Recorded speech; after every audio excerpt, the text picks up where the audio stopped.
BTS is blowing up even more, if that's possible. K-pop is having a major moment right now. I'm Elizabeth Wagmeister here with our senior music editor, Jem Aswad. Jem, we have got to talk about BTS. We've got to talk about BLACKPINK. They're having both huge moments right now.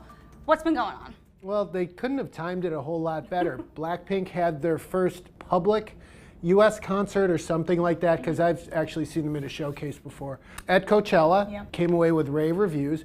BTS had their third #1 album in the US, and they performed on Saturday Night Live, which is, you know, I think the first look a lot of people had at them. And all those things, you know, those are the three big things, but it's all adding up to a big moment. Absolutely. Now, BTS being on SNL, that was the first K-pop musical act that SNL ever had. So really kind of bringing them into this mainstream arena that they've been coming into for the past few years here in the States. Do you think that the K-pop genre, is that a trend, or are we going to keep seeing more and more K-pop bands really continue to go mainstream? You know, it's straight pop music.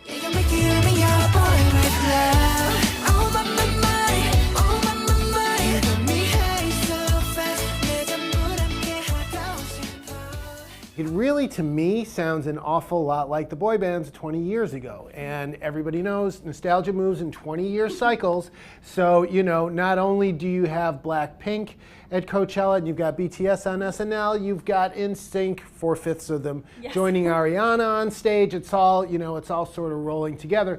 And the music is very boy band-ish. Now, one thing that's interesting about BTS is they don't really sing all that much. They rap, they dance like madmen. They're fantastic dancers, but even on SNL, and this actually is to their credit, the three backing singers at the back of the stage, they were doing the singing.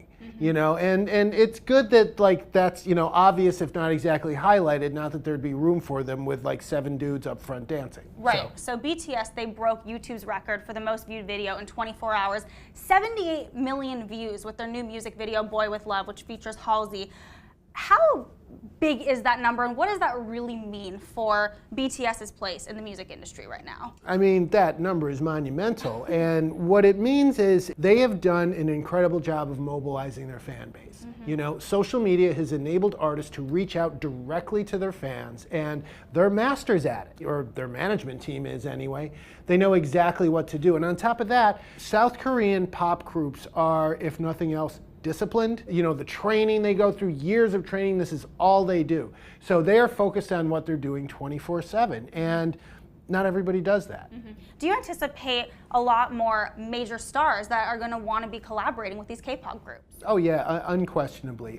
They've got Halsey and Ed Sheeran on this latest record. I mean, you don't really get a whole lot bigger than that. Anglo stars, for lack of a better word, are going to be attracted to that fan base and what it can do for them and their royalties and their income and things like that. So it's a great look for them. You know, I mean, I'm not sure if Ed Sheeran and Halsey have co-writing credits on those songs. I expect they do. That is a very big check for them and a very big look for them as well. Absolutely. Well, Jem, what do you think is the future of K-pop? Is it here to stay? To a degree, yes. I mean, you can almost draw a direct parallel to the boy bands. I would expect anyway, you know, because it's an overseas phenomenon, it's a little harder to say.